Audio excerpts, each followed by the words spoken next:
شرمن سلطان کی سید احمد کبیر مدد کلی آفت سے آقم محدود جہانیاں دستگیر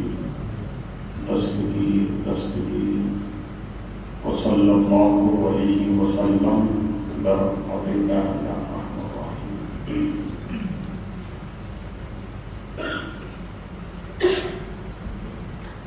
نحمده ونصلي على رسوله الكريم. أما بعد فأعوذ بالله من الشيطان الرجيم. بسم الله الرحمن الرحيم.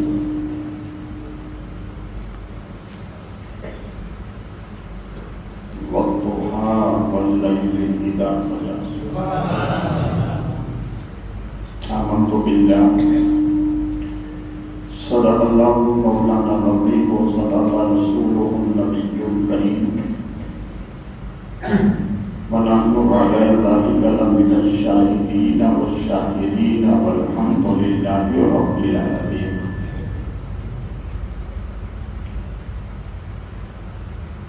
آئیے انتہائی خلوص و محبت کے ساتھ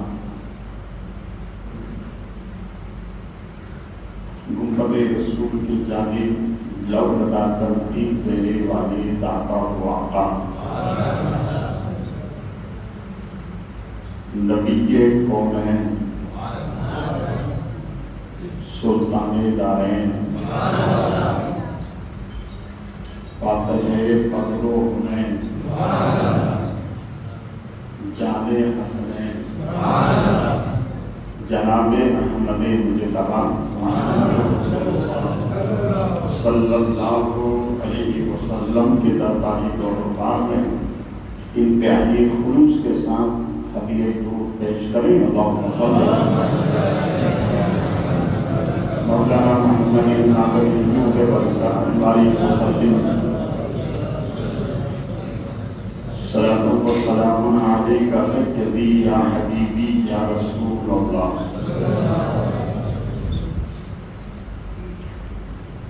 درودوں سے تو میرے گھر کے اجالے ہیں، درودوں سے تو میرے گھر میں اجالے ہیں. اگر اسے بند کر دوں تو میرا گھر چمکنا بند ہو جائے. پھر محبت سے ہدیہ درود سنائیں. اللہم صلی مولانا محمد ناظر نور والکرم بارک وسلم صلاۃ و سلام علیک سیدی یا حبیبی یا رسول اللہ صلی اللہ علیہ وسلم.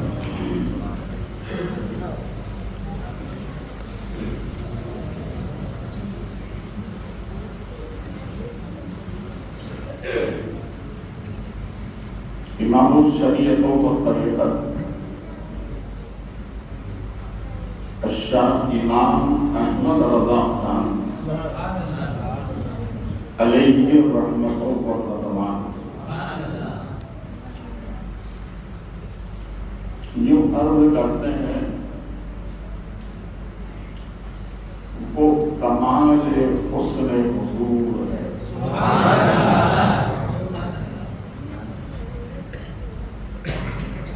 وہ کمال حسن حضور ہے کہ گمان نقص جہاں نہیں.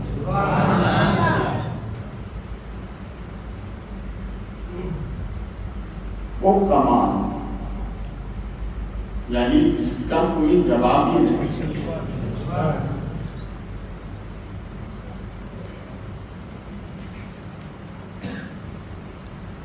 شاعروں کی اپنی اپنی پرواز ہوتی ہے. کسی عاشق نے کہا ہے اے چارہ گر نہ دینا دوا یا دعا مجھے. اے چارہ گر نہ دینا دوا یا دعا مجھے، میں بیمار ہوں حضور کا چہرہ دکھا ہونا.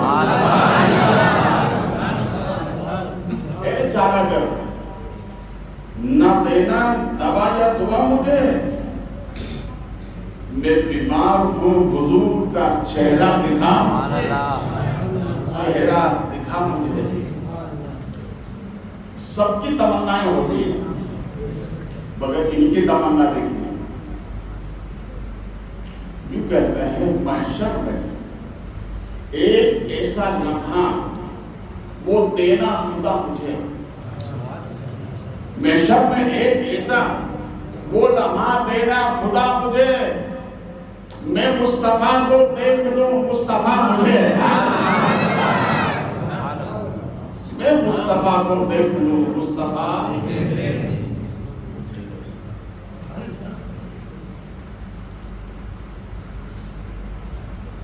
حضرت صادق شیرازی علیہ رحمۃ اللہ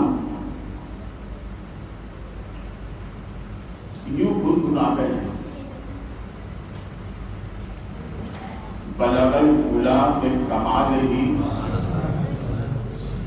کشفت تجا بجمالہ حسنت جمیع خصالہ۔ ابھی رکی آگے مت بولیے،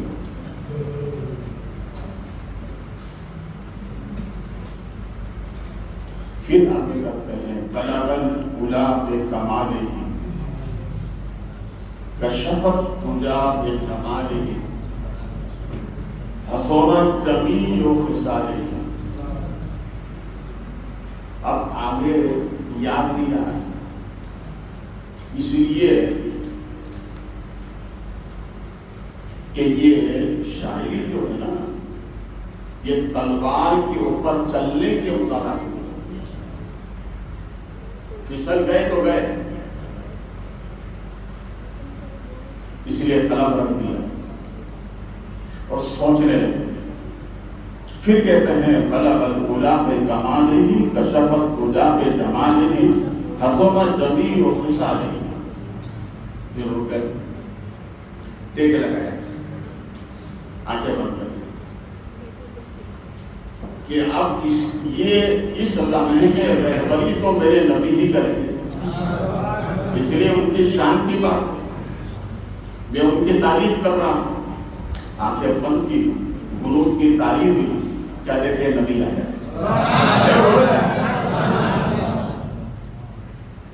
میرے نبی کو خبر ہے نبی کو آئے، قرآن کے بعد فرمایا ساتھی سنا نا وہ قصیدہ جو تم نے میری شان میں لکھا ہے، تو کہنے لگے بلغ الاولی بکمالہ کشفت تجا بجمالہ حسنت جمیع خصالہ۔ رکنا ہی چاہتے تھے، نبی فرماتے یوں کیوں نہیں کہہ دیتے صلو علیہ۔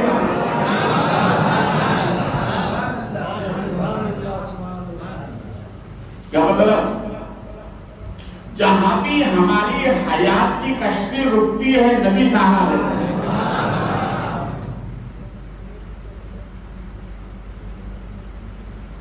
حضرت علامہ حجر عسقلانی فرماتے ہیں ایک علامہ بات ہے، میلاد نبی کی محفل ہے اور ایک شعر گنگناتے ہیں، وہ یوں کہتے ہیں محمد بشر لا کالبشر، اسی کو گنگنا بار بار اسی کی تکرار کرنا۔ میرے نبی بشر تو ہیں مگر ہم جیسے نہیں، نبی بشر تو ہیں مگر ہم جیسے نہیں ہے، کیوں؟ بل ہوا یاقوت بین الحجر، جس طرح پتھروں میں یاقوت ہوتا ہے عام پتھروں کی طرح نہیں ہوتا، وہ تمام پتھروں میں اعلیٰ ہوتا ہے، پتھر ہو کر تمام پتھروں سے وہ اعلیٰ ہے۔ ہمارے نبی کائنات میں انسانوں میں سب سے اعلیٰ ہے۔ جب یہ بار بار تکرار کر رہے تھے تو اسی محفل میں سرکار آ گئے اور آنے کے بعد فرمایا کہ اللہ نے تیرے گناہ معاف کر دیے، صلی اللہ علیہ سے فرمایا اللہ نے تمہارے گناہ معاف کر دیے، تجھے جنتی بنا دیا۔ دیکھو اللہ والے رحم دل ہوتے ہیں، وہی عرض کرتے ہیں میرے آقا میرا تو کام ہو گیا، مگر یہ سننے والوں کا کیا ہوگا؟ نبی فرماتے ہیں تو بھی جنتی ہے، سننے والے بھی جنتی ہیں۔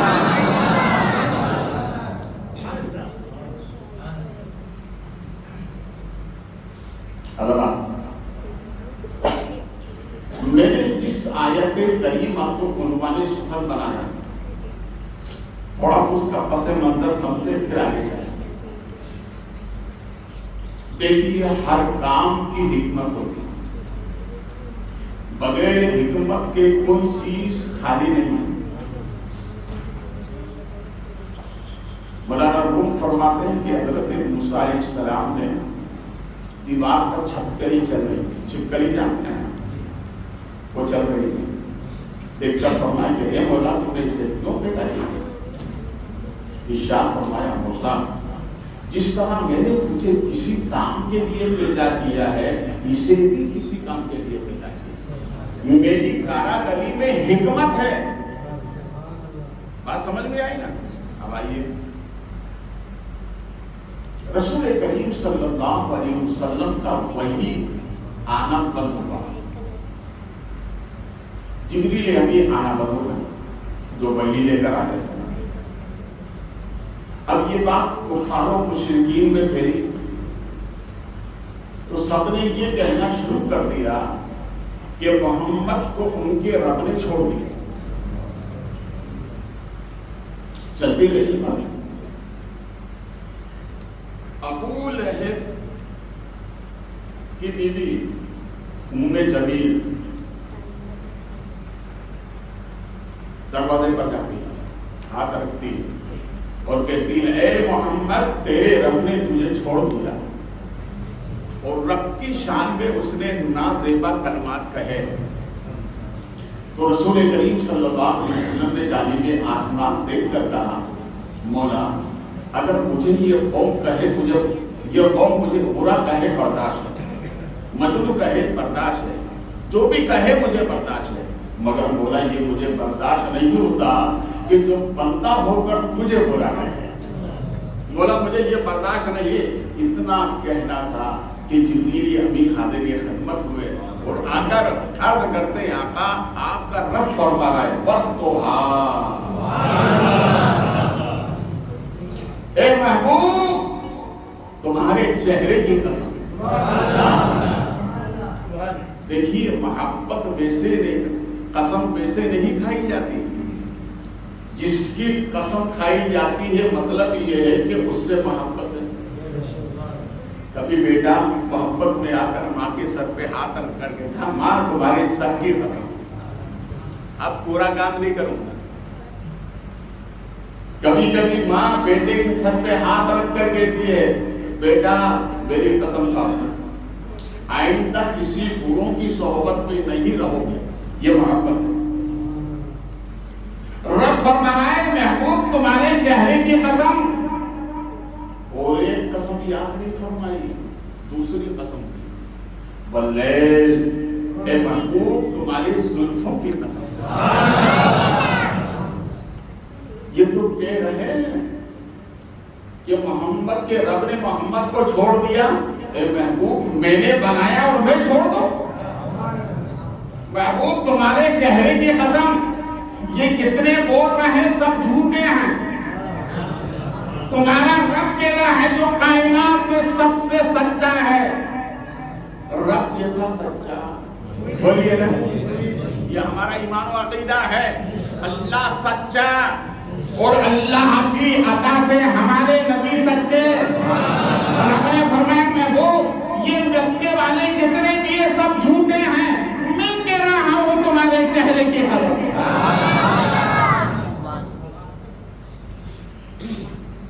کیسا چہرہ ہے محبوب کا؟ دیکھیے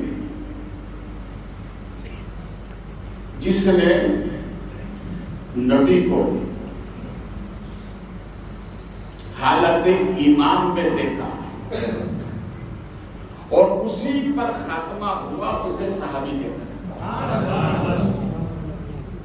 نبی کو حالت ایمان میں دیکھا اور اسی حالت میں انتقال ہوا اسے کیا کہتے ہیں؟ صحابی کہتے ہیں. مگر قربان جائیے، دنیا میں جتنی عبادتیں ہیں، جتنی عبادت کوئی کہہ سکتا ہے کہ میں نماز پڑھ کے صحابی بن جاؤں، حج و زکات ادا کر کے صحابی بن جاؤں؟ نہیں، عمل سے کوئی صحابی نہ بنا ہے نہ بن سکتا ہے. صحابی یہ نعمت کس نے عطا فرمائی؟ چہرہ مصطفیٰ ہے. یہ صحابی جس نے حالت ایمان میں نبی کو دیکھا اسی حالت میں انتقال ہوا وہ صحابی، اور اسی چہرے کو جس نے خواب میں دیکھا وہ ولی، اسی چہرے کو جس نے خواب میں دیکھا وہ ولی، اور اسی چہرے کو جس نے قبر میں دیکھا وہ جنتی.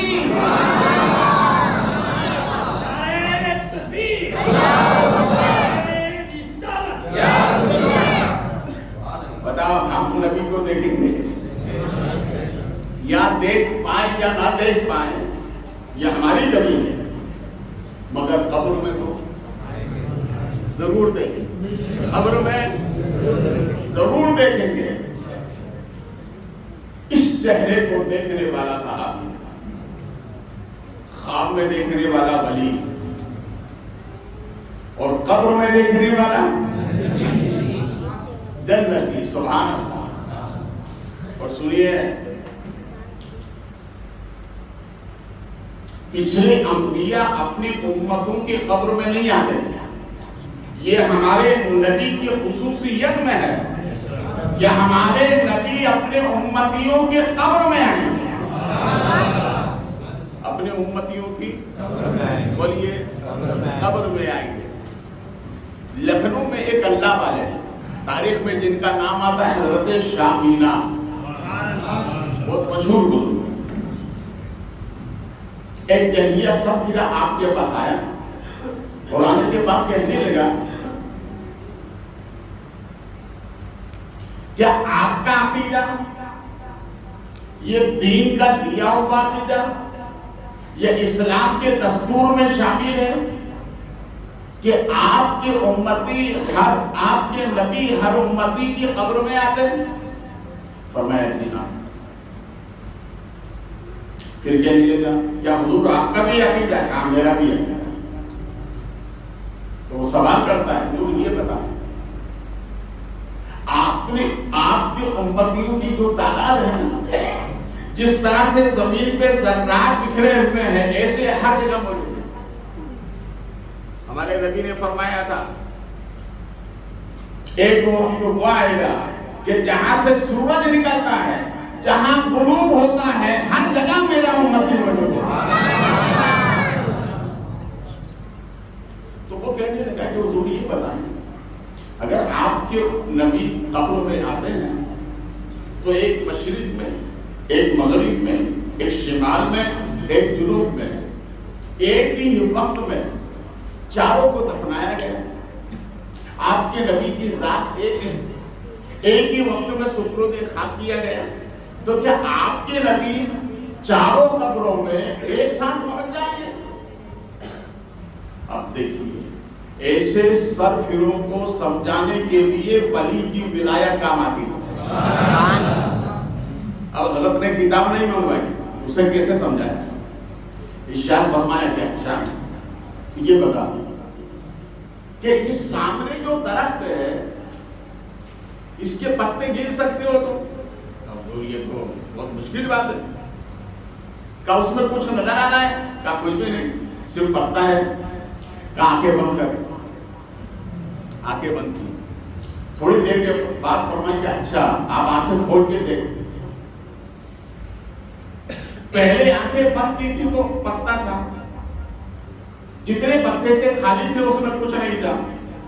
آنکھ بند کرنے کے بعد جب دوبارہ کھول کے دیکھا تو ہر پتے پر حضرت شامینہ بیٹھے ہوئے،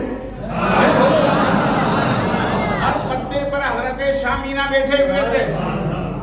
تو کبھی درخت کی طرف دیکھتا ہے، کبھی نیچے حضرت کی طرف دیکھتا ہے، کبھی ادھر دیکھتا ہے، کبھی ادھر دیکھتا ہے۔ حضرت نے جلال میں فرمایا نادان دیکھتا کیا ہے، میں نبی نہیں، نبی صحابی نہیں، تابعی نہیں، نبی کے غلاموں کے غلاموں کا غلام ہوں۔ ارے جب میرا یہ عالم ہے تو نبی کا عالم کیا ہوگا؟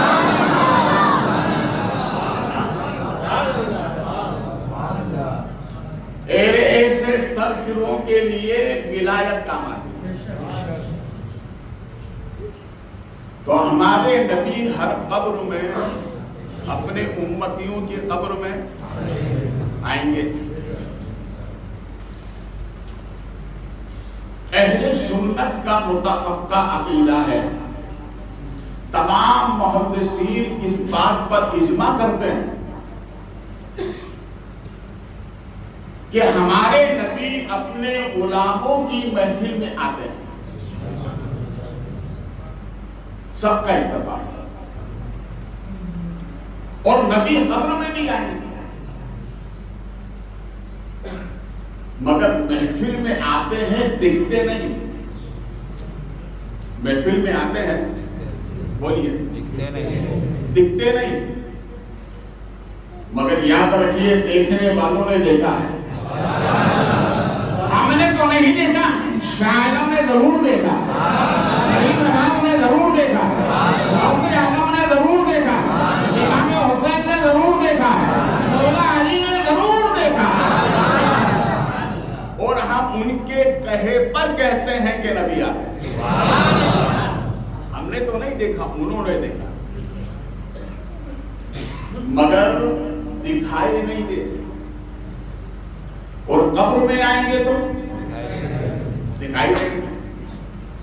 میں نے آپ تمام حضرات کی طرف سے یہ معروضہ سرکار کی خدمت میں پیش کیا، میرے آقا آپ یہ غلام سمجھنا چاہتے ہیں، وجہ کیا ہے کہ آپ اپنے غلاموں کی محفل میں آتے دکھائی نہیں دیتے، اور آپ کے غلام کے قبر میں آئیں گے آپ تو وہاں دکھائی دیں گے۔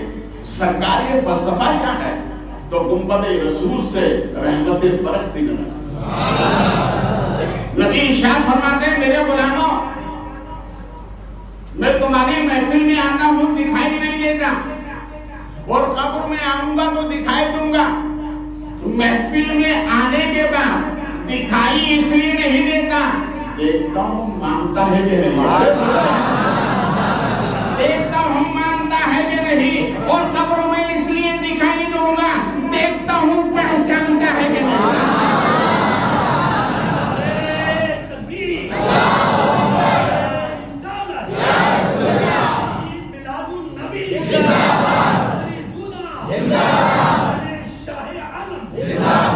ایک اللہ والے سے پوچھا جب دیکھنے والی بات ہے تو ابو جہل نے بھی نبی کو دیکھا، ایمان کیوں نہیں لایا؟ تو اللہ والے نے فرمایا سنو، ابو بکر نے نبی سمجھ کر دیکھا، ابو جہل نے اپنا سمجھ کر دیکھا، جیسا دیکھا ویسا ہی رہا۔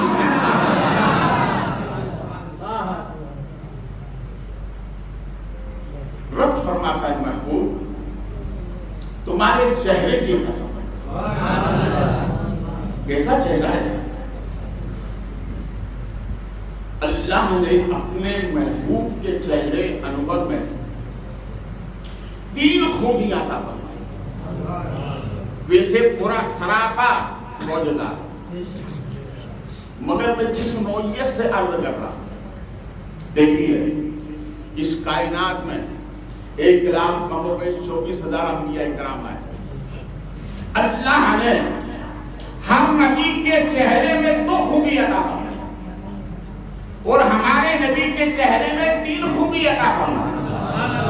پہلی خوبی تو نبی کی یہ کہ نبی کا چہرہ خوبصورت ہوتا ہے، خوبصورت ہوتا ہے، اور یہ تبلیغ کے لیے اعلیٰ درجہ ہے۔ مولانا روم فرماتے ہیں کہ محلے کی ایک بوڑھی عورت نے اپنے بچے کو ایک خاتون کے پاس بھیجا پڑھنے کے لیے. کچھ دنوں کے بعد شکایت آئی کہ بچہ پڑھتا ہی نہیں. باپ سے شکایت کی. باپ نے کہا کیا بات ہے؟ کہ آپ کو اماں نے جس کے پاس بھیجا ہے پڑھائی کے لیے وہ عورت اتنی بدصورت ہے کہ میری طبیعت ہی نہیں لگتی ہے. معلوم ہوا وعظ و نصیحت کے لیے، دین کی تبلیغ کے لیے حسن صورت ہونا ضروری ہے. اس لیے اللہ نے ہر نبی کو خوبصورت بنا کر بھیجا. اور دوسری خوبی رب نے سب نبیوں کو یہ عطا فرمائی کہ آواز خوبصورت. ارے واہ! چہرہ خوبصورت، آواز بولیے آواز خوبصورت. مگر رب نے اپنے محبوب کو جب دنیا میں بھیجا تو خوبیاں انبیاء میں تھی، وہ تو تھی، مگر اپنے محبوب کے چہرے میں یہ خوبی یہ رکھی، اے محبوب انہیں تمام نبیوں کا نبی بنا کر بھیج رہا ہوں. ان کے چہرے خوبصورت تھے، آواز خوبصورت تھی. اے محبوب تمہارے چہرے میں وہ بات ہے جو دیکھے گا وہ تمہارا ہو جائے گا. جو دیکھے گا وہ تمہارا ہو جائے گا.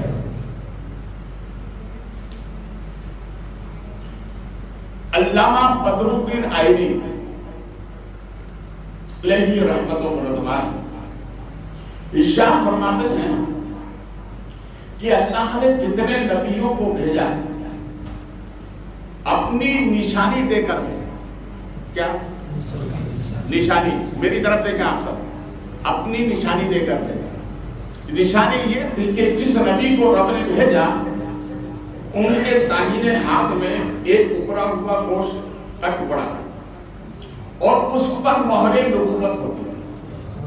کیا ہوتی تھی؟ مہر. عام کاغذ پر اگر انڈیا گورنمنٹ کی مہر نہ ہو تو وہ مارکیٹ تو دور کی بات ہے، گھر میں نہیں چلے گا.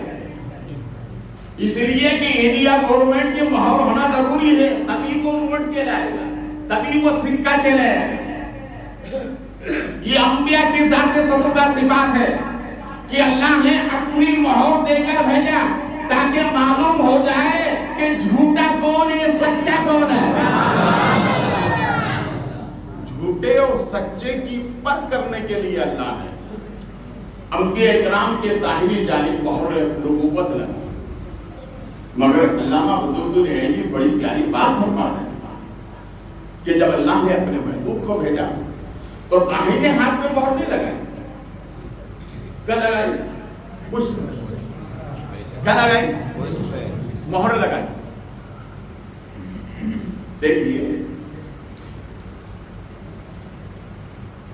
انڈیا گورنمنٹ کی مہر جس پر ہو اس نوٹ کو ہم جیب میں رکھتے ہیں. کیا رکھتے ہیں؟ بولیے جیب میں رکھتے ہیں کہ نہیں؟ زیادہ ہو جائے تو لاکر میں، اور اگر ایمرجنسی نوٹوں پر آ جائے تو دوستوں کے یہاں پر کہ بھیا جب رو دے دینا نہیں تو حرم. کئی دوستوں نے تو حرم بھی کر لیا، بھیا کیا کروں ضروری کام آ گیا میرے ہاتھ. تو انڈیا گورنمنٹ کی مہر جس سکے پر لگ جائے اس کو ہم جیب میں اور لاکر میں رکھتے ہیں. نبی تمہاری عظمتوں کو سلام. رب نے اپنی مہر لگا کر بتا دیا، اے میرے بندوں دنیا کی مہر جیب کے لائق ہوتی ہے، میں نے جس پر مہر لگایا اس پیغمبر کو دل میں رکھنے کے لیے. اس لیے ہم آج ہمارے نبی سے سچی محبت کرتے ہیں. یہ دل ہی ہے ہمارے نبی کی محبت.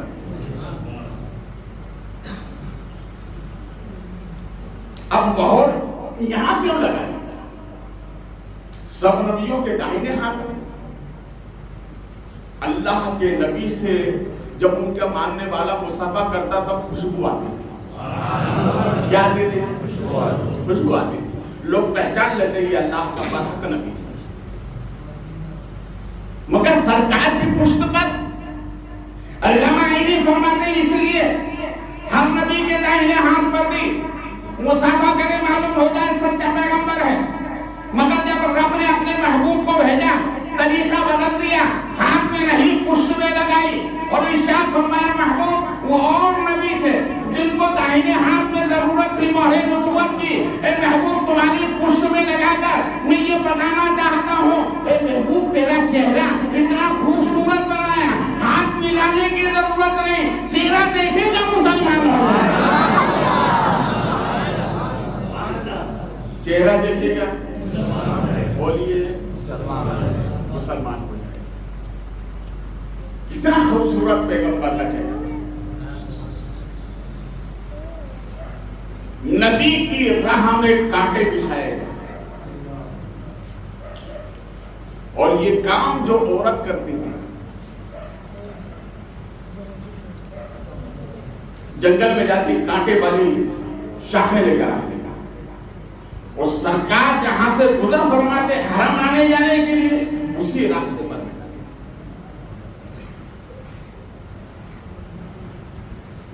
حسن اتفاق ایک مرتبہ راشن کا کٹھڑی بنا کر کے بیٹھی، اس کی طاقت سے زیادہ تھا وزن، راستے میں بیٹھی انتظار کری کوئی راستے میں گزرنے والا ہو جو میری مدد کر دے، اگر کوئی اس کی مدد کرتا نا تو بیٹی سنو مکے میں ایک نبی پیدا ہوا ہے، تو اس کے قریب مت جانا، اس کی آواز بھی نہیں سننا، اور اس کے چہرے کو تو دیکھنا ہی مت۔ مکے کے لوگوں نے یہ پابندی لگائی، باہر سے آنے والے لوگوں کو یہ سب سے پہلے بتایا جاتا، سنو یہاں ایک نبی پیدا ہوا ہے، چہرہ مت دیکھنا۔ سامنے والا بولتا ہے کیا بات ہے، چہرے میں اتنی کیا خصوصیت ہے، کہاں دیکھ لو گے تو انہی کے ہو جاؤ گے، دیکھ لو گے تو انہی کیا ہو جاؤ گے۔ اب یہ جو عورت صبح سے شام تک یہی کام کرتی تھی، اور لکڑیوں کا گٹھا اٹھا کر جہاں لے جا کر بیچتی تھی نا، اس سے کہتی سن اجرت بعد میں دینا، پہلے میری بات سن۔ کیا بات ہے؟ کہ سنو یہاں ایک نبی پیدا ہوئے، نام ان کا محمد ہے، ان کا چہرہ مت دیکھنا۔ اب اتفاق وہی انتظار کر رہی راستے میں کوئی آئے، حسب عادت اسی راستے سے سرکار کا گزر، ہمارے نبی کا جب گزر ہوا تو اس نے عادتاً بلایا، آپ مجھے تھوڑا سہارا دے دو تاکہ میں اپنے مقصد میں کامیاب ہو جاؤں۔ ہمارے نبی نے فرمایا کہ کہاں تک سہارا چاہیے، کہاں میں بازار میں فروخت کروں گی، پھر اپنے گھر جا کے بچوں کو جو ملے گا اجرت اس سے میں ان کی کفالت کروں گی۔ تو ہمارے نبی نے ارشاد فرمایا کیا تم کو میں گھر تک نہ چھوڑ دوں، تم کو میں گھر تک نہ چھوڑ دوں؟ تو کہنے لگی مکے میں اس سے اچھا اخلاق والا میں نے پہلی مرتبہ دیکھا، مکے میں اس سے پہلے اتنا اچھا انسان میں نے نہیں دیکھا۔ رسول کریم صلی اللہ علیہ وسلم نے اس کے بدن کو اپنے کاندھے پر رکھا، اس کا ہاتھ لیا، گھر کی طرف روانہ۔ گھر پہنچنے کے بعد اب تو اس کی عادت تھی، تو پہلے وہ یہ کہنے لگی کہ پہلے اجرت لے لو، یہاں تک لے کر آیا اجرت لے لو۔ کہا نہیں اجرت نہیں چاہیے، تو کیا کہتی ہے مکے میں پہلے انسان ہو جو اجرت کے لیے منع کر رہا ہے، ورنہ آدمی پہلے مانگتا ہے بعد میں کام کرتا ہے۔ نبی ارشاد فرماتے تمہاری اجرت کی ضرورت نہیں ہے۔ تو کہہ رہے اچھا ایک کام کرو، میری ایک بات سن۔ کیا بات ہے؟ کہا سنو مکے میں ایک نبی پیدا ہوا ہے، نام اس کا محمد ہے، بات نہ سننا، آواز نہ سننا، چہرہ نہ دیکھنا۔ کہا کیوں؟ کہا اگر ایسا کیا تو اسی کے ہو جاؤ۔ تو ہمارے نبی نے فرمایا سن پوری زندگی تو یہی کام کرتی رہی، سن جس کے بارے میں تو وصیت کرتی رہی وہی میں محمد ہوں۔ اتنا کہنا تھا، اپنی نظریں اٹھائی چہرے پر دیکھتے ہی کلمہ پڑھ لیا کہ باقی میں چہرہ دیکھتا ہے مسلمان ہو جاتا ہے۔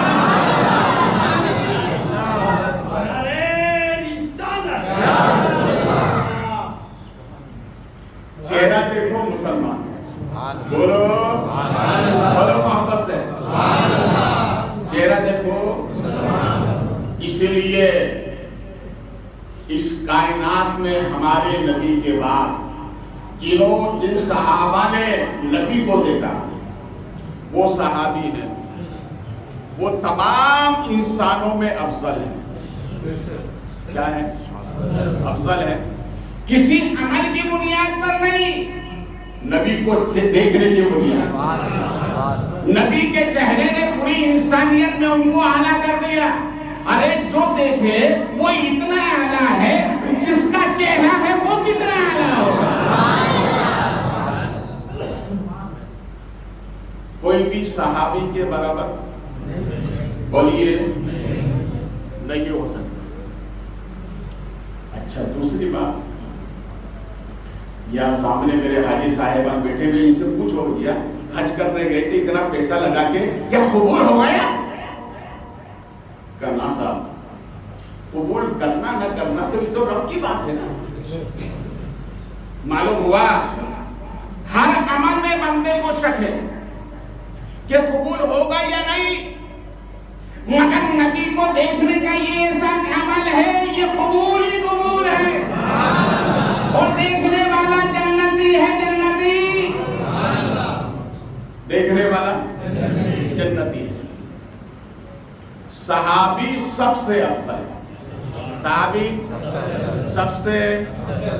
اب میں آپ کو ایک بات بتاؤں کہ جب سرکار کے چہرے کو دیکھنے والا اتنا اعلیٰ ہے تو سرکار کا نسب جن سے چلا وہ فاطمہ کتنی اعلیٰ ہوں گے، حسنین کتنے اعلیٰ ہوں گے، غوث اعظم کتنے اعلیٰ ہوں گے، کریم نواز کتنے اعلیٰ ہوں گے، شاہ عالم بخاری کتنے اعلیٰ ہوں گے، جلال اعظم بخاری کتنے اعلیٰ ہوں گے، مقبول جہانیہ کتنے اعلیٰ ہوں گے، روشن بخاری کتنے اعلیٰ ہوں گے، مسعود عالم کتنے اعلیٰ ہوں گے، علاؤ الحق پنڈوی کتنے اعلیٰ ہوں گے، مقبول جہانیہ بخاری کتنے اعلیٰ ہوں گے، مقبول سمنانی کتنے اعلیٰ ہوں گے۔ یہ نبی کا خون ان میں ہے، اور یہ بھی اعلیٰ، ان کی اولاد بھی اعلیٰ۔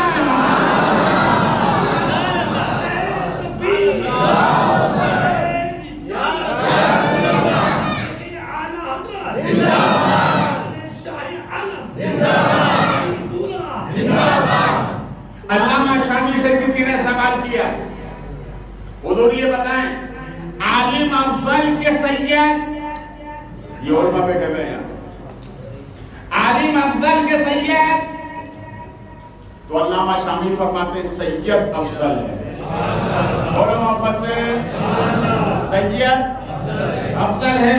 سوال کرنے والے نے کہا دلیل اس کی، تو کہا دلیل سنیے، 100 بچے ان پڑھ میرے پاس لاؤ، 100 بچے ان پڑھ میرے پاس لاؤ، میں ان کو عالم دین بنا دوں گا۔ ارے بولو نا یار، 100 بچے ان پڑھ لے کر آؤ، عالم دین بنا دوں گا، مگر 100 عالم دین لے کر آؤ گے تو میں سید نہیں بنا سکتا، میں سید نہیں بنا سکتا، اس لیے کہ سید دنیا میں آ کر نہیں بنتا ہے، آنے سے پہلے بن کر آتا ہے۔ ایک صاحب سے میری گفتگو ہو رہی تھی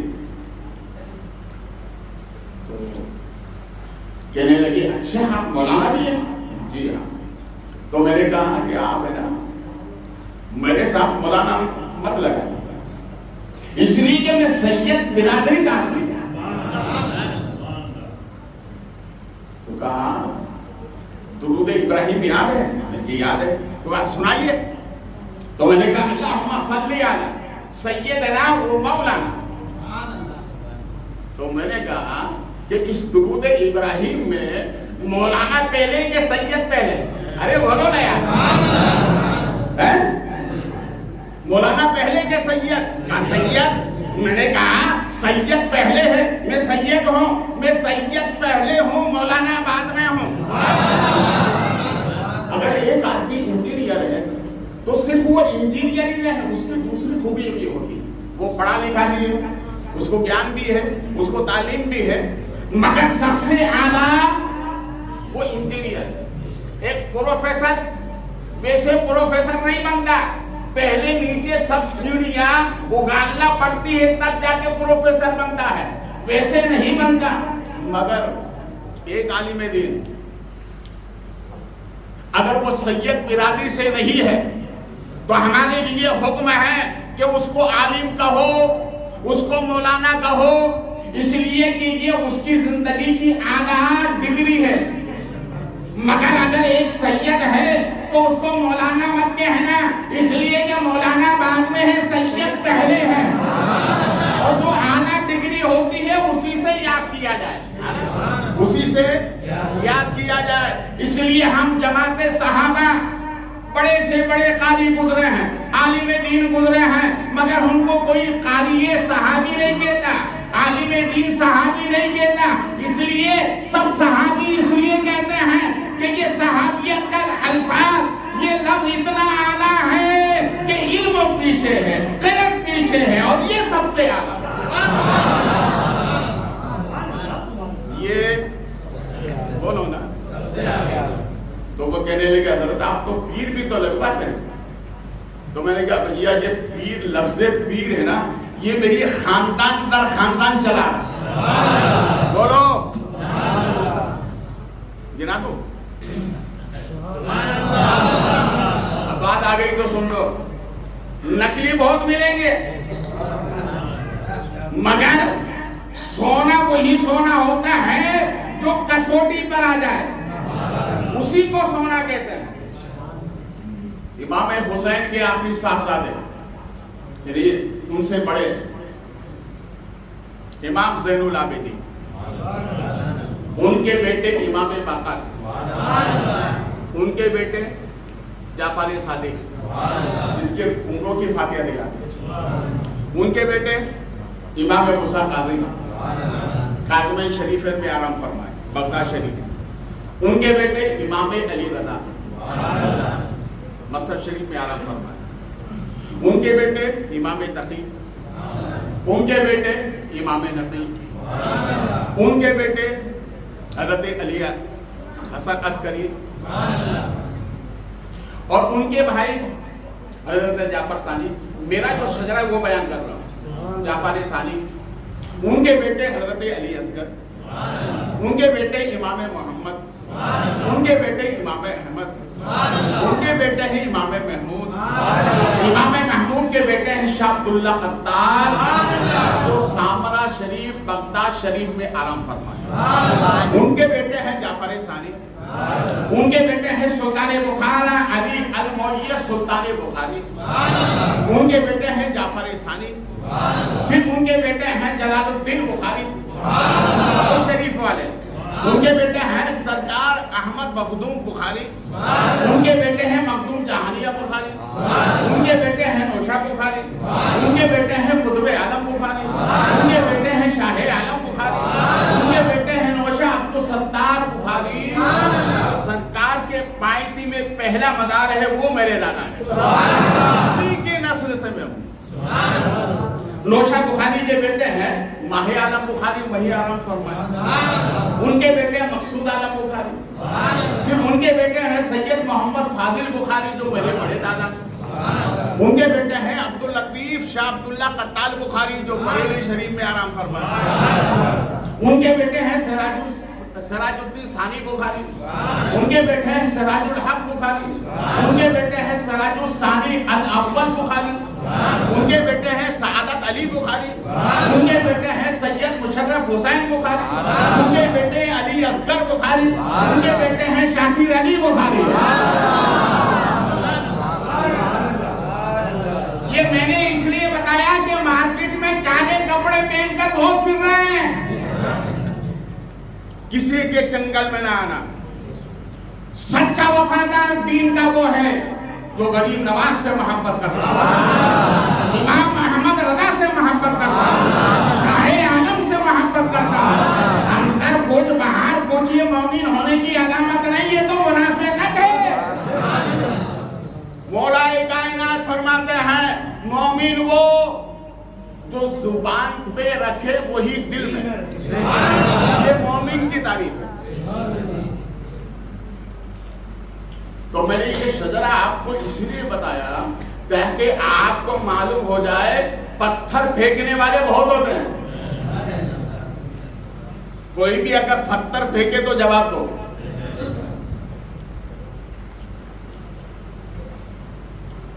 تو صحابیت سب سے اعلیٰ منصب. صحابی. سبحان اللہ.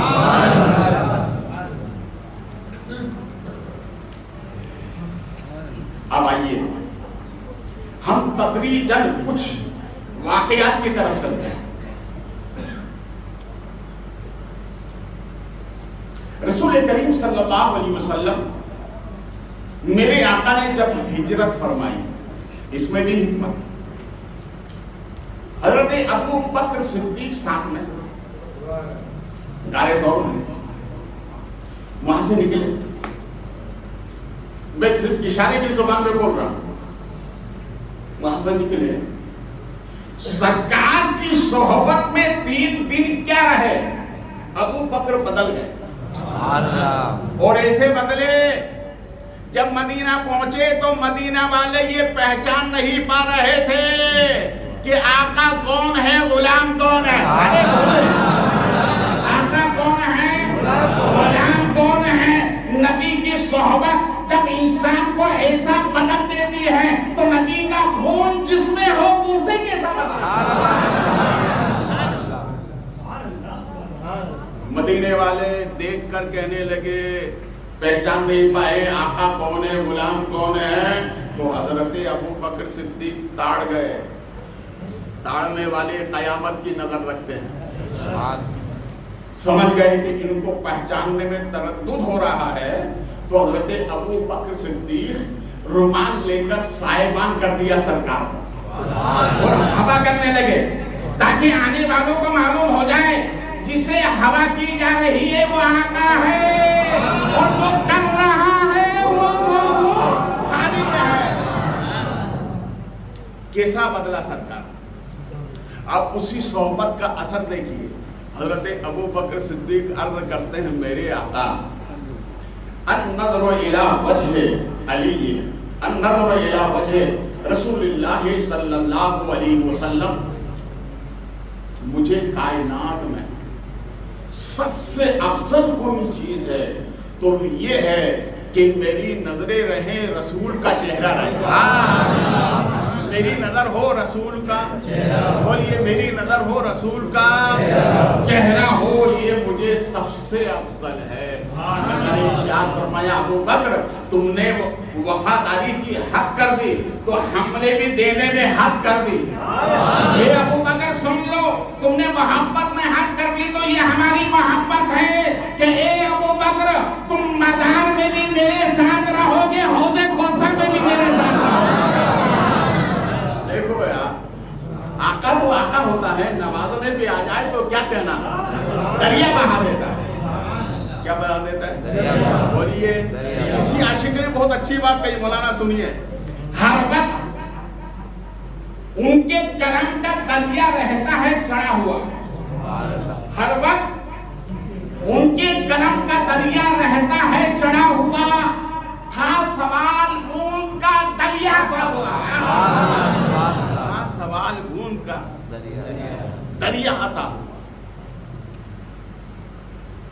رسول کریم صلی اللہ علیہ وسلم مدینہ شریف میں پروٹھش ہو. اب وہ پوری تاریخ ہے, ہم جس عنوان پہ گفتگو کر رہے ہیں انشاءاللہ اس سے ہٹوں گا نہیں. جب سرکار نے ہجرت فرما کر مدینہ آئے تو تاریخ میں ایک صحابی کا نام آتا ہے, حضرت سلمان فارسی. یہ فارس کے رہنے والے ہیں. کہاں کے, بولو. اور یہ یہودی نسل مگر بڑے خوبصورت تھے. کیسے تھے, بولیے. اتنے خوبصورت کہ ان کے والد نے ان کو پابندی لگا دی تھی, بیٹا مکان سے باہر نہ نکلنا ورنہ کوئی بھی تم کو اغوا کر لے گا, جانے نہیں دیتے. اتنے خوبصورت ہے. اتفاق سے ایک مرتبہ والد سے نظریں چرا کر ایک راہب کے گرجا گھر میں، اور جا کر اس سے کچھ باتیں کی، اس کی باتیں کچھ اچھی لگی. یہ گئے کیوں تھے؟ گئے اس لیے تھے کہ انہوں نے سن لیا تھا کہ مکے میں نبی پیدا ہو چکے ہیں، تو ان کو تمنا تھی کہ اس نبی کو میں دیکھنا چاہتا ہوں. اس راہب سے بات کی، بات اچھی لگی، بیٹھ گئے. اس نے کہا کہ آتے جاتا رہا. راہب نے ان کو سمجھایا. یہ بات ان کے والد کو معلوم ہو گئی تو ان کو لاکھ میں بند کر دیا، کہیں میرا بیٹا کوئی دوسرے لوگ چرانا نہیں، اس لیے کہ خوبصورت کیا ہے، خوبصورت ہے. کچھ دنوں کے بعد حضرت سلمان فارسی ابھی ایمان نہیں لائے. میں حضرت اس لیے کہہ رہا ہوں کہ ایمان لا چکے، پچھلی زندگی بیان کر رہا ہوں. یہ پھر اس راہب کے پاس گئے اور جا کر کہا کہ میرے دل میں ایک خیال اٹھا. تو راہب جو تھا علم نجوم کا جاننے والا، اس نے کہا بیٹا گھبراؤ مت، جو تمنا تمہاری ہے، جو آرزو تمہاری ہے وہ پوری ہوگی. مگر اس آرزو کو یہ جانتے تھے یا وہ پھر راہب جانتا تھا؟ دوسرا کوئی. تو اس نے کہا کہ ہمارے یہاں رہو. ہمارا رہتے رہتے کیا وہ راہب کا وہ دنیا سے چلا گیا. جانے سے پہلے اس نے وصیت کی میرے بعد جو آئے گا اس کی صحبت میں رہے. دوسرا اس گدے پر آیا تو اس کی صحبت میں رہے. دن گزرتے رہے مگر بے تعبیر بڑھتی جا رہی. کاش کہ کب وہ دن آئے. وہ دوسرا جو راہب آیا تھا وہ بھی دنیا سے چلا گیا اور اس نے بھی یہ کہا کہ سنو میرے بعد جو آنے والا ہے وہ تمہیں منزل تک پہنچا دے گا. تیسرا آیا اس کی صحبت میں رہے تو اس سے کہا کہ سنو میرے دل میں جو آرزو ہے میں بے قرار ہوں. تو اس نے مسکرا کر کہا مجھے معلوم ہے کس کے لیے بے قرار ہوں. ابھی دیکھا نہیں ہے، صرف سنا ہے. ہمارے نبی کو دیکھا نہیں ہے، صرف سنا ہے کہ نبی مکے میں پیدا ہو چکے ہیں. تو اس نے کہا سنو میں ایک کام کرتا ہوں، یہاں سے ایک قافلہ جا رہا ہے، فارس سے ایک قافلہ جانے والا ہے عراق. تم اس میں سوار ہو جاؤ، عراق چلے جاؤ، پھر وہاں سے آخری منزل. تو حضرت سلمان فارسی کہنے لگے جو آرزو جن کے بارے میں میری ہے، میرا خیال انہیں کے اس میں گم ہو رہا ہے، ذرا اس کی نشانی تو بتا دیں. ان کی نشانی تو بتا دیں. تو پادری نے کہا نشانی بتا دو. کہا 3 نشانی بتاؤں گا. کتنی؟ 3 نشانی میں سے 2 تو تم دیکھ لو گے اور تیسری نشانی تمہارا دل آواز دے گا. کہا 3 ہی بتا. بولے 3 نہیں بتاؤں گا. تو سنو پہلے. کہا 2 کیا ہے؟ کہا سنو پہلی نشانی یہ ہے کہ جو نبی آخر الزمان ہے وہ صدقہ نہیں لیتے. کیا نہیں لیتے؟ صدقہ نہیں لیتے. ایک. دوسری نشانی یہ ہے کہ ان کی پشت پہ مہر نبوت قدرتی لکھا ہوگا، محمد رسول اللہ صلی اللہ علیہ وسلم، قدرتی لکھا ہوگا. 2 نشانی ہو گئی. تو اس نے حضرت سلمان فارسی کہنے لگے جب آپ اتنے سخی ہیں تو تیسری بھی بتا دیں. تو کہا اچھا ٹھیک ہے، میں بتانا تو نہیں چاہتا. کہا کیوں؟ کہا اس لیے کہ جب تم دیکھ لو گے نا تو دل خود کہے گا کہ واقعی میں یہ اللہ کے نبی ہے. ان کا چہرہ اتنا خوبصورت ہے، چہرہ دیکھنے کے بعد زبان پر کلمہ جاری ہو جاتا ہے. کیا ہو جاتا ہے؟ کلمہ جاری ہو جاتا ہے. جاؤ میری طرف سے وہ مبارک تمہیں. تینوں نشانی ہوتا ہے. حضرت سلمان فارسی عراق آئے, پہلے مدائن آئے, مدائن سے پھر عراق آئے. یہ مدائن کا حصہ ایران میں لگتا ہے. میں امدئی تعالیٰ میں گیا ہوں, کیا کرتا رہا. پھر وہاں سے آپ کسی دوسرے نے آپ کو بیچا, جس کے سہارے گئے تھے. مدائن سے پھر آپ عراق آئے. اب عراق آنے کے بعد انتظار کر رہے تھے کہ کوئی مکے جانے والا قافلہ مل جائے. تو ایک قافلہ مکے جا رہا تھا. اس نے اس کو ان کے ہاتھ پر بیچا. مکہ پہنچے. مکہ پہنچنے کے بعد معلوم ہوا کہ نبی آخر الزمان ہجرت کر کے مدینہ جا چکے ہیں. اور اشتیاق پڑ گیا, بے چینی پڑ گئی. چلتی سے میں نبی سے ملاقات کی. حضرت سلمان فارسی پھر وہ دن آتا ہے کہ مکے سے روانہ ہوتے ہیں, غلام بنا کر آپ کو مدینے میں لے گئے. اور مدینے میں ایک باغ میں آپ رکھوالی کرتے تھے کھجوروں کی. کیا کرتے تھے؟ کھجوروں کی رکھوالی کرتے تھے. جس باغ میں تھے, حضرت سلمان فارسی فرماتے ہیں کہ میرے مالک نے مجھ سے کہا کہ کھجور اتارو, یعنی توڑو, کھجور تیار ہے. میں درخت پہ تھا, اچانک ہمارے نبی آئے. میں اتنے جستجو کر کے فارس سے یمن, فارس سے مدائن آیا, عراق آیا, مکے آیا, مکے سے مدینے آیا. نبی اس باغ میں کیوں آئے؟ اس لیے کہ نبی کو معلوم ہے کہ میرا دیوانہ بہت تڑپ کے ساتھ میں آیا.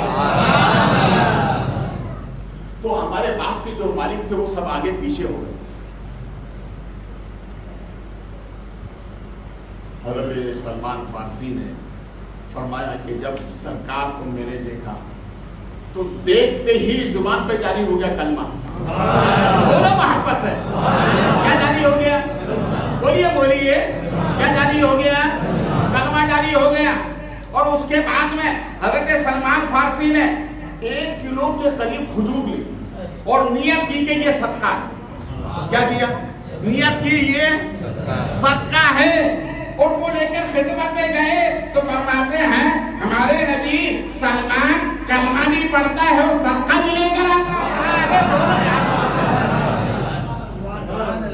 ارشاد فرمایا نبیوں کی وہ شان ہے, وہ اپنی امت اور اپنی قوم کا صدقہ نہیں لیتے.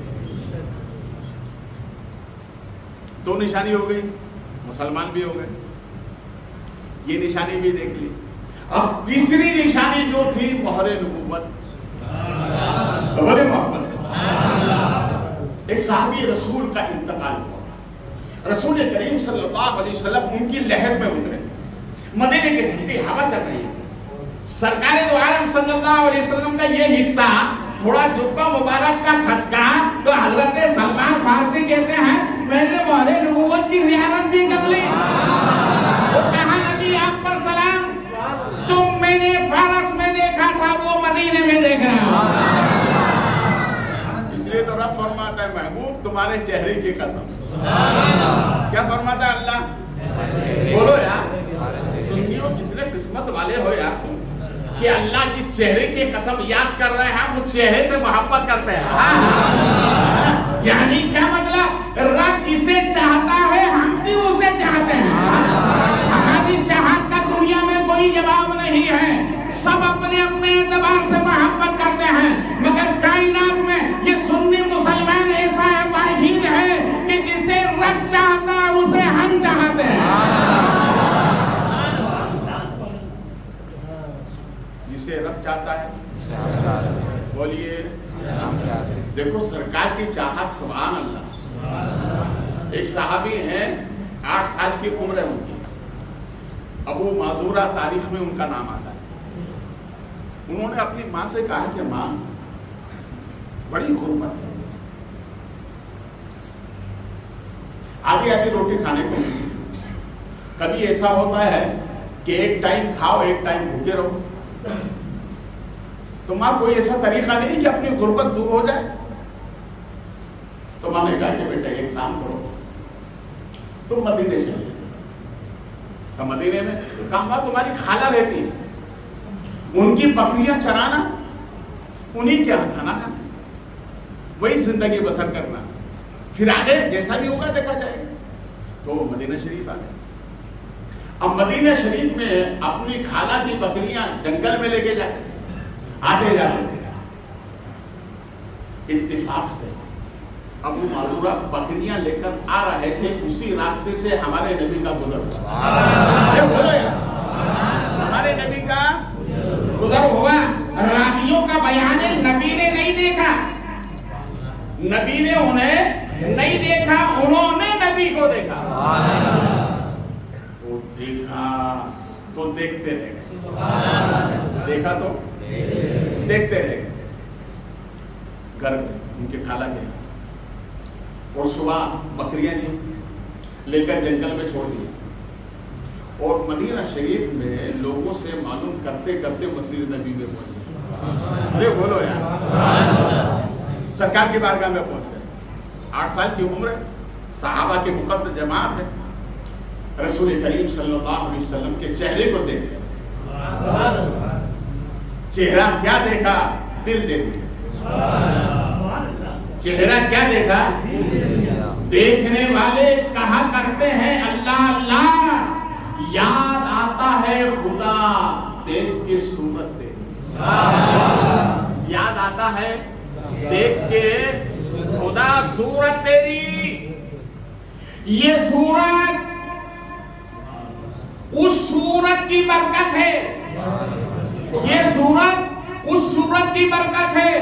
ہمارے نبی ایسی صورت رکھتے ہیں کہ بے صورت کی صورت بن کر دنیا میں آئے۔ رب کو کسی نے دیکھا نہیں؟ دیکھا نا۔ کسی عاشق نے کہا ہے ہم اپنے نبی کا ایسا کہاں مانتے ہیں، ہم اپنے نبی کا ایسا کہاں مانتے ہیں، تجھے بن دیکھے خدا مانتے ہیں، تجھے بن دیکھے خدا مانتے ہیں۔ یہ اسی صورت کی برکت ہے۔ بولو محبت سے، ہر صورت اس صورت کے صدقے میں بچی ہے، اور ہر صورت جنت میں جائے گی۔ جو ان کے غلام ہوں گے اسی صورت کے صدقے میں جائیں گے۔ سرکار کو دیکھتے رہے،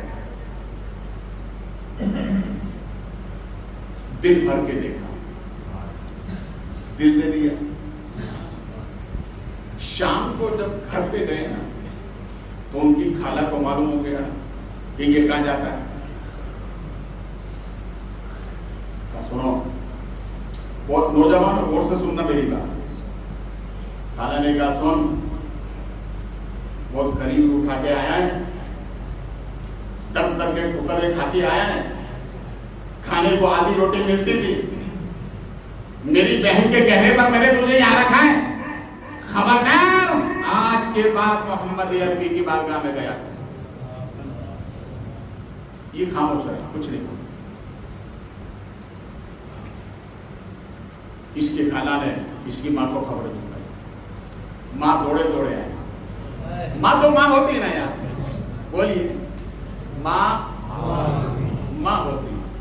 اللہ ہر ماں کو سلامت رکھے، اور جو ایمان والی دنیا سے جا چکے ہیں مولا ان کی مغفرت فرما۔ ماں ماں ہوتی، دوڑے دوڑے آئی اور بیٹے کو روم میں لے گئی اور اپنے سر کا دوپٹہ اس کے سر پہ رکھا، اور سر پہ رکھنے کے بعد کہتی بیٹا میری قسم کھاؤ، آج کے بعد محمد عربی کے دربار میں نہیں جاؤں۔ بیٹا خاموش ہے، کہا بیٹا بولو، خاموش ہے، پھر کہا بیٹا بولو، تو کہا ماں ایک شرط پہ بولوں گا۔ کیا شرط ہے؟ کیا جسے میں نے دیکھا ہے تم بھی دیکھ لو۔ ارے بولو، جسے میں نے دیکھا ہے پھر منع کرو گے تو نہیں جاؤں گا۔ میرا پہلی شرط یہ ہے کہ پہلے چل کے دیکھو تم، جس کو میں نے دل دیا ہے پہلے اسے دیکھو، پھر منع کرنا مجھے۔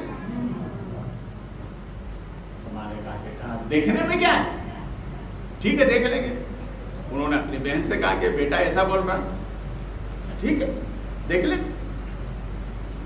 صبح کی سفیدی نمودار. ماں نے کہا بیٹا چلو.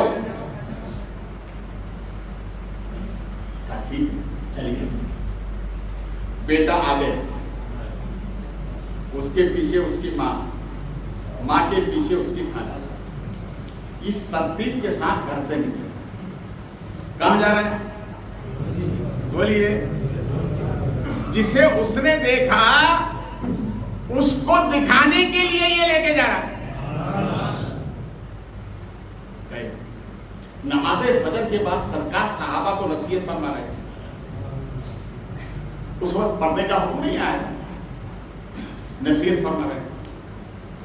یہ صحابہ کی محفل جب پوری ہوتی وہاں یہ بیٹھے, اس کے بعد اس کی ماں بیٹھی, اور ماں کے بعد اس کی خالہ بیٹھی. اور ماں سے کہتا ہے ماں دیکھو یہ وہی ہے جن کو میں نے دل دیا ہے. یہ وہی ہے جن کو میں نے دل دیا ہے. ماں دیکھو تو صحیح, کائنات میں ان جیسا کوئی ہو نہیں سکتا. بڑے خوبصورت ہیں, تو ماں نے پلٹ کر کہا خاموش ہو جا, اس لیے کہ میری نگاہیں کہہ رہی ایسا ہو ہی نہیں سکتا. ایسا اب پھر مل کے کہہ دو جیسے ہمارے حضور ہیں ویسا. سب بولو جیسے ہمارے حضور ہیں ویسا. ہاتھ اٹھا کر کہو جیسے ہمارے حضور ہیں ویسا.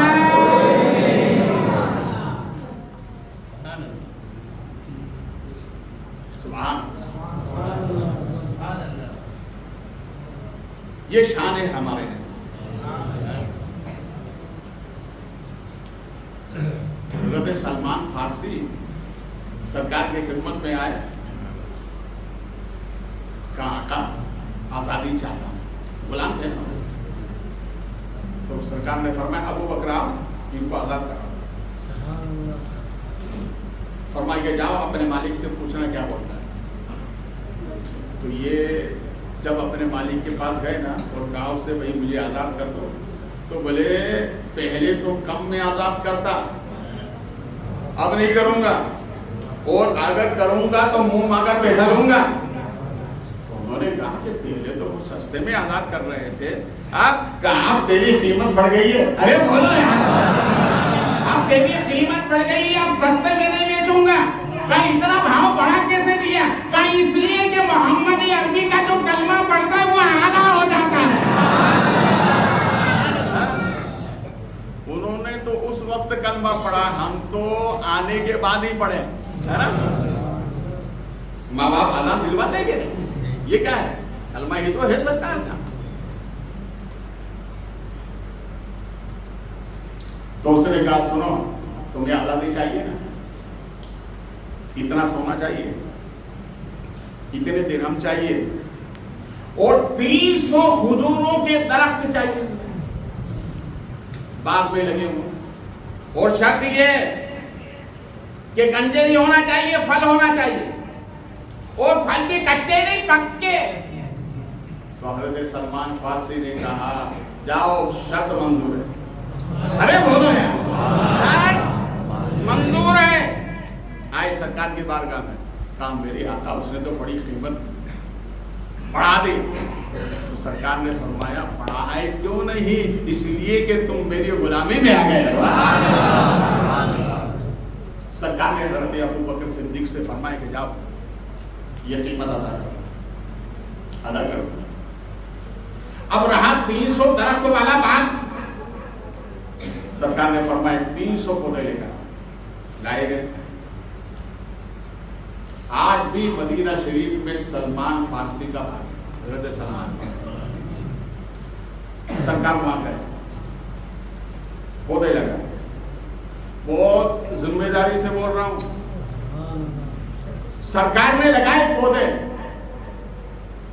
ہے کوئی سائنس کی ایجنسی کہ ادھر لگائے ادھر درخت ہو جائے, ادھر پھل لگ جائے وہ بھی پکے.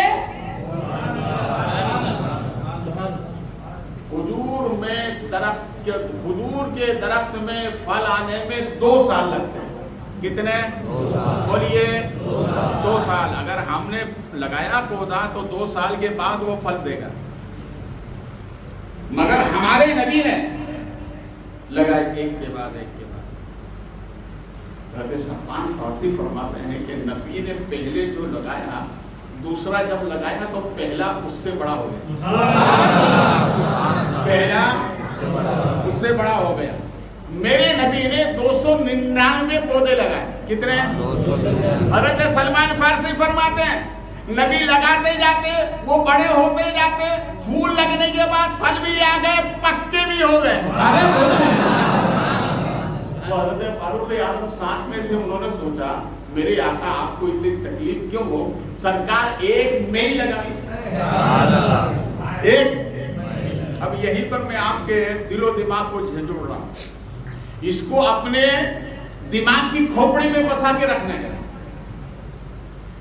299 نبی نے لگائے, ادھر لگائے, ادھر بڑے میں, ادھر پھل آئے, ادھر پک گئے. مگر فاروق اعظم نے جو ایک درخت لگایا وہ ویسا کے ویسا ہی رہا.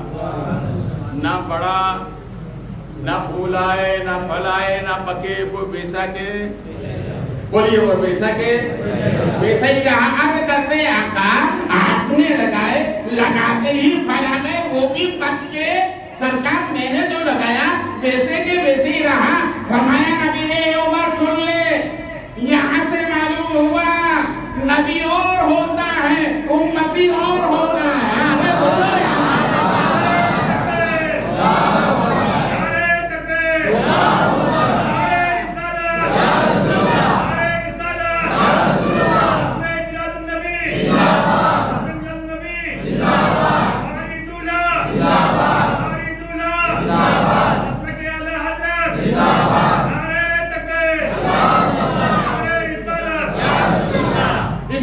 دنیا کی طاقت جہاں جواب دے جائے گی وہیں سے طاقت مصطفیٰ کی اب شروع ہوتی ہے. آپ نے آج تک دیکھا ایسا؟ بولیے نا, نہیں دیکھا نا. اسی سے لگے دوسری بات بتا رہا ہوں, بہت کیچ کریے گا, یہ آپ کا کام. ایک وفد مدینہ شریف میں آیا 10 آدمیوں کا, کہنے لگے آپ اللہ کے سچے نبی ہیں تو ہمارے ساتھ میں کھجور کا درخت لگائیے. آپ رات میں لگائیں, صبح درخت ہو جائے, پکا ہو جائے, پھل لگ جائے, ہمیں کھلا دو, ہم مسلمان ہو جائیں گے.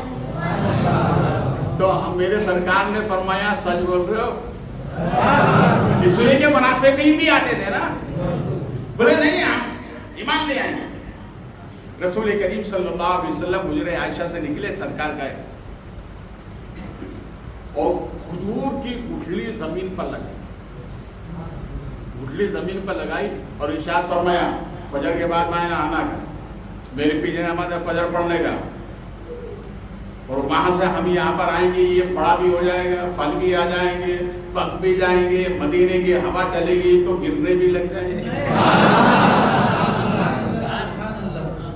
مدینے کی ٹھنڈی ہوا چلتی کیسا سکون ملتا ہے. ان کے روزے سے جو لگ کے ہوا آتی ہے, ان کے روزے سے لگ کے جو ہوا آتی ہے, درد مندوں کے لیے بن کے شفا آتی ہے.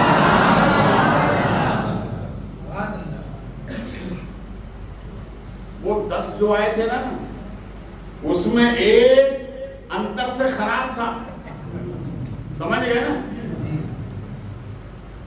جیسے آج ایک بلب نکالا ہے, دودھیا بلب. کون سا بلب؟ اور ایک وہ کانچ والا جو رہتا ہے تو وہ تو صاف دکھتا ہے بالکل.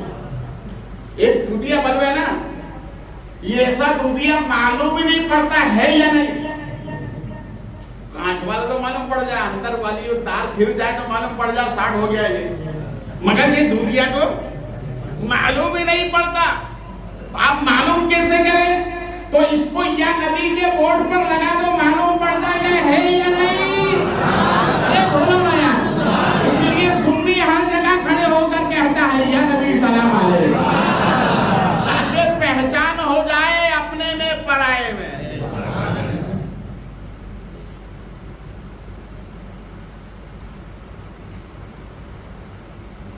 رسول کریم صلی اللہ علیہ وسلم کو رب نے یہ شان عطا فرمائی. ہمارے نبی کائنات میں سب سے اعلیٰ، کائنات میں سب سے اعلیٰ، بولیے سب سے اعلیٰ۔ دیکھیے جو کمزور تھا نا، بد عقیدہ منافق جو تھا، اس نے کہا کیا یہ ایسا ہو سکتا ہے؟ ادھر کھجور کا گٹھلی لگاؤ، زمین سے باہر بھی نکل آئے، پھل بھی آ جائے، پک بھی جائے اور وہ کھلا بھی دیں گے، ایسا ہوتا ہے؟ اس بیوقوف کو معلوم نہیں تھا یہ نبی ہے۔ ارے بولو نا، یہ نبیوں کے نبی ہیں۔ فجر کی نماز میں یہ آئے، سرکار تشریف لے، تو 10 میں سے جو ایک تھا نا، نہ ادھر کا نہ ادھر کا، ادھر کا، وہ پیچھے پیچھے کا، وہ پیچھے پیچھے، 9 آگے سرکار کے پیچھے، جو دیکھا تو واقعی میں درخت لہرا رہا، پھل بھی آ گئے، جیسے نبی کھجور کے نیچے گئے پٹ پٹ کھجوریں گرنے لگی۔ میں نے کہا معبود یہ درخت کا اصول کیا ہے؟ کہاں جہاں میرے نبی کا قدم ہوتا ہے وہیں رحمتیں برستی ہیں۔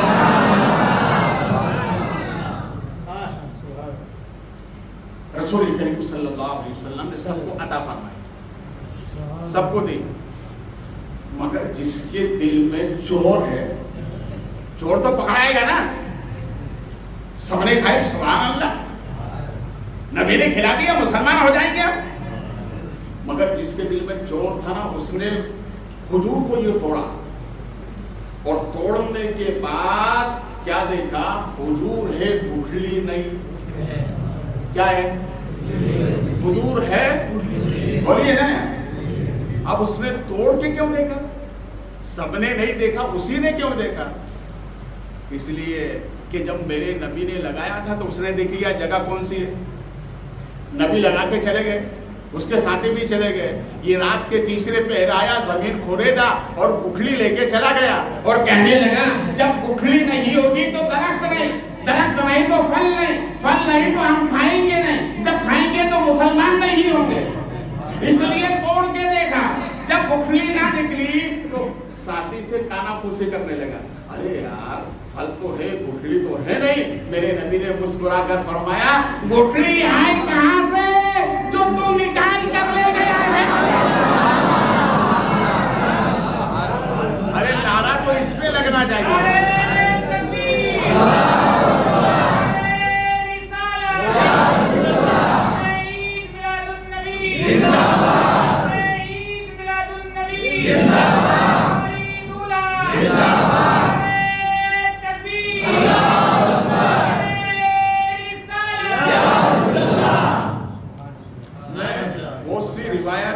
سب چھوڑ رہا ہوں اس لیے کہ وقت نہیں ہو۔ میں سوچ کے تو آیا تھا بہت بولنا ہے، مگر آپ اتنا ہضم نہیں کر پائیں گے۔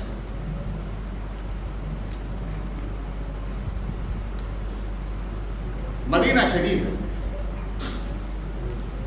ہاں میں نے جو یہ روایت بیان کی نا، اس لیے میں سب حاجیوں سے بولتا ہوں، عمرہ کرنے والوں سے بولتا ہوں، جو سرکار نے لگائی تھی کھجور کا درخت، گٹھلی پر نکال کے لے گیا، رب نے فرمایا تو گٹھلی لے جا سکتا ہے، میرے محبوب نے لگا دیا، قیامت تک وہ بغیر گٹھلی کے درخت ہوتا رہے گا، پھل دیتا رہے گا۔ اس لیے آپ لوگ جب بھی مدینہ شریف جائیں تو بغیر گٹھلی والی کھجور لے کر آئیں، اور اپنے ساتھیوں کو دیکھ کر کہو دیکھو یہ نبی کا زندہ معجزہ، کھجور تو ہے، ارے بولو نا، کھجور ہے گٹھلی نہیں، یہ میرے نبی کا زندہ معجزہ ہے۔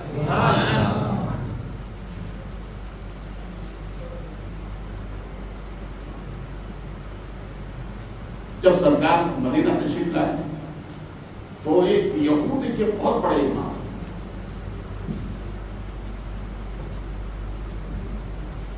حضرت عبداللہ بن سلام، انہوں نے چرچے سنے سرکار کہ نبی آئے، نبی آئے، نبی چاروں طرف، تو انہوں نے اور ان کے ساتھیوں نے ایک مہم بنائی اور عبداللہ بن سلام سے کہا کہ یہ لسٹ بنا، اور نبی کے پاس جانے کا تو پہلے سوال کرنے کا، یہ سوال یہ سوال یہ سوال یہ سوال، پوری لسٹ خاکہ بنا اور خاکہ بنا کر کے کہا اپنے ساتھیوں سے سنو پہلے میں دے آتا، میں دیکھتا ہوں اس کے بعد میں یہ سوال کروں گا یہ سوال کروں گا یہ سوال کروں گا۔ رسول کریم صلی اللہ علیہ وسلم جلوہ گر ہیں، عبداللہ ابن سلام جیسے ہی سرکار کے چہرے پر نظر پڑی کلمہ جاری ہو گیا۔ یہ ہمارے نبی کے چہرے کی خصوصیت ہے، دیکھتے ہی کلمہ، اور جتنے سوالات لے کر آئے تھے نا سب بھول گئے، ارے سب بھول گئے۔ سرکار نے فرمایا کہ کلمہ تو پڑھ لیا، تمہارے سوالوں کا کیا ہوا؟ کہ سرکار سب سوالوں کا جواب مل گیا، سب سوالوں کا جواب مل گیا۔ ساتھیوں نے کہا کہ تم نے کیا کیا؟ یہودیت کی ناک کٹوا دی، اتنے بڑے امام ہو کر سوال جواب کچھ نہیں کیا، کلمہ پڑھ کر آ گئے۔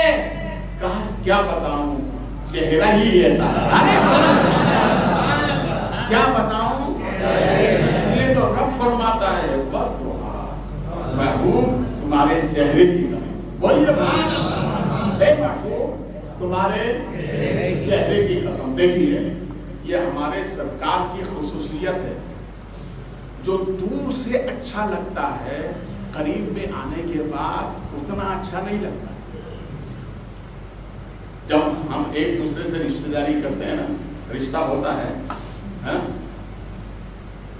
تو رشتہ ہونے کے بعد وہ قریب آئے گا، رشتہ ہونے سے پہلے بہت اچھا لگتا ہے نا، لیکن رشتہ ہونے کے بعد جیسے قریب آیا تو ہم کہتے ہیں یار وہاں تو اتنا اچھا تھا، یہاں مزہ نہیں ہے نا۔ کئی لوگ ایسے ہیں نا، دور سے اچھے قریب سے وہ بات نہیں، اور کچھ لوگ ایسے ہیں جو قریب سے اچھے دور سے اچھے نہیں۔ یہ ہمارے نبی کی شان ہے کہ میرے آقا دور سے بھی خوبصورت اور قریب سے بھی خوبصورت سے تر یہ اعداد ہے ہمارے نبی کا۔ اس لیے ہمارے آقا صلی اللہ علیہ وسلم نے جب دنیا سے پردہ فرمایا تو ایک صحابی وہ کھیت میں تھے کاشتکاری کرنے، انہیں جب معلوم ہوا کہ سرکار نے پردہ فرمایا، یہاں تو مدینے میں صحابہ پر بیان کرنے والی وہ حالت نہیں، ان صحابی نے جب سنا میں اپنے کھیت کے اوپر تو جانب آسمان نظر اٹھائی اور کہا مولا یہ آنکھیں لے لے، اب نہیں چاہیے، یہ آنکھیں لے لے اب نہیں چاہیے، اس لیے کہ میں نے جس محبوب کے چہرے کو دیکھا ہے اب یہ آنکھیں دوسروں کو دیکھنا نہیں چاہتی، مولا لے لے۔ اتنا کہا تھا، ان کی آنکھوں کی روشنی ختم ہو گئی، آنکھوں کی روشنی بولیے، آنکھوں کی روشنی ختم ہو گئی، اس لیے کہ کائنات میں ان جیسا کوئی ہے ہی نہیں تو دیکھے کہاں۔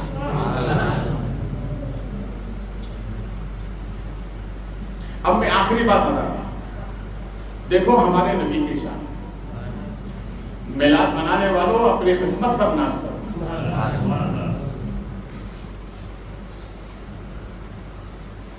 جنت میں غور سے سنیے،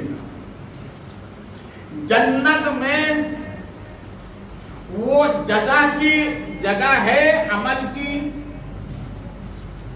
یعنی دارالعمل نہیں ہے، دارالجزا ہے، وہاں کوئی عمل نہیں، وہاں پر بولیے وہاں پر کوئی عمل نہیں، صرف جگہ کا گھر ہے وہ، جو دنیا میں کیا اس کا اجر ملا، آپ جنت میں۔